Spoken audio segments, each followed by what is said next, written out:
A few thoughts after completing grout removal using manual tools.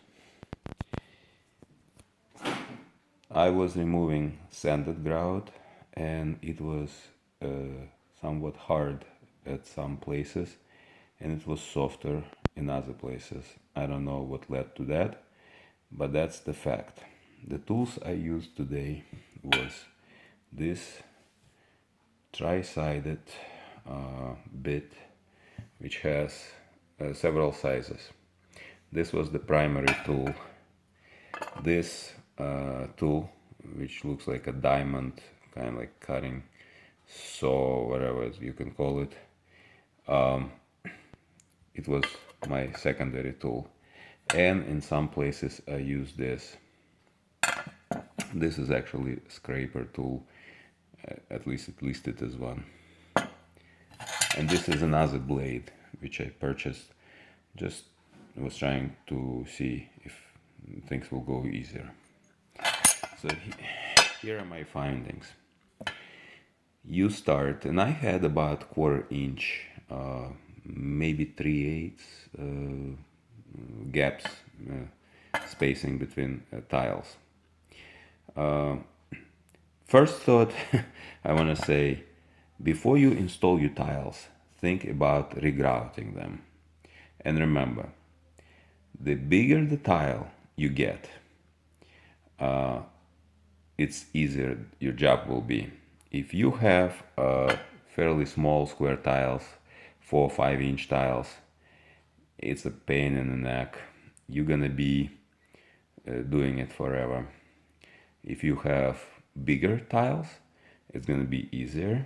Let's say 1 foot on one side square tiles, or if you have long tiles, it's even better. Then also think about pattern. If you have tiles where they, let's say you have this tile here, if let's say you have a gap right here and you have gap right here, so it means when you're gonna be cleaning this one, you're gonna stick into this tile. Preferably if you just have them aligned all the way, and then it'll go easier. The second mistake that I have made, if you look, let's say you look at this pattern here, let's say pretend this is tiles. I was going one way, in one direction first, so I was going this direction, then I was going into this direction, and I was going to this direction. And then on the second pass I was going to this direction and to this direction. Now, this is a mistake. I would work around each tile in even matter. Here's what I'm talking about. To be effective, first you need to use the bigger side of this bit.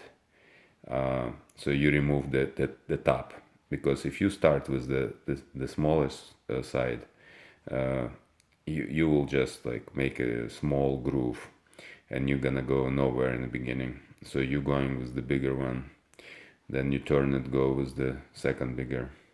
It depends on the gap. So I was only using the second biggest and the smallest. And then you go to the smallest one. So what happens is, if you go in one direction, you go with the big one, you go this way, then you go with the small one this way, then you go to the next one, do the same thing, then you go across. Okay, once you clean this one, you got stuck, okay, because there is a gap. So now you don't have this like a straight passage sort of between tiles. You go right into this. So this way, so you have to start not at the beginning, right after the gap. You have to start like a 1/4 inch after it. Go this way, then turn around and go this way to clean this. So what I would do next time, I would go with this one size, let's say pick an area with a bunch of tiles and go with one size over this whole area, then go with the second size over this whole area. Then that will eliminate issue with the gaps in between tiles when you go across. So that's the tip I can give you. Uh, so how did it work? It actually worked probably well enough not to complain. I mean, potentially one could use something like oscillating, so they have a bunch of this. I wouldn't go and use a reciprocal one, because with that saw it's probably very easy to damage your tile, very easy. Although there are bits, like this kind of bits for reciprocal one. But oscillating probably okay, especially on the walls. But walls, I believe walls don't have very hard grout usually, so sanded grout is actually on the floor. And so here's the technique. So you go with this tool first, and then you can clean out with this one. This is Harbor Freight tools. This is $4. This two of these blades cost $6 in Home Depot. Now, hear me out. This actually happened to be better when it comes to the bottom, and this one is better to the side. You can see that side on this one is smaller and this one is bigger, but the bottom on this one is rougher and it stays on. This one is not as rough, and I think here where I used it the most in this age, it's already like almost gone. So here's what I do. I remove all I could with this tool, and then using this tool I try to go like not just down, and try not to push it actually. Try like go easy with this, and I try to turn it side by side like this.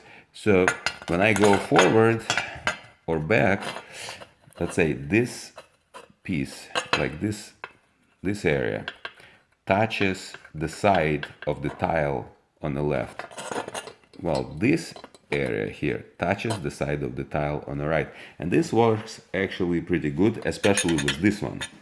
But sometimes, as I mentioned, grout got real hard in some areas that I have, and this tool was doing much better job to cut down in it. So that's how I did it, cut down. So if somebody shows you to, hey, start with this tool, start to cut into this ground, that actually didn't work very well. This tool worked already in the open space, like in the open gap. So I open gap with this, do as much possible as this, and then finish it with this very easy, with no problem. And this one, this particular blade is better size. So this is, again, this is Harbor Freight, and this is Home Depot. They don't even match. So what I did, I actually drilled this little hole, and now it's perfect here. And this tool, this scraper, what this is good for, imagine if you have like a footboard or something and your grout goes under it. With this tool you can go all the way here because there is of this bolt. But with this tool, if you're careful, you can go all the way and just sort of like knock that grout out like that. And you can even actually use this one, because this one has this sharp nose, should I say, and you can just clean it out. So if you have any tile that goes under your baseboard, footboard, whatever, this is the technique. So this is mostly used, and this is also good sometimes. Instead of just like sawing that grout of the side, if the gap big enough, you can knock it out with this guy as well. So it's pretty easy to. Generally, experience is tiring without using any machinery, but acceptable. Takes a lot of time. I wish I had the machine from the beginning, but because I spent already enough time without it, I just decided to go all the way.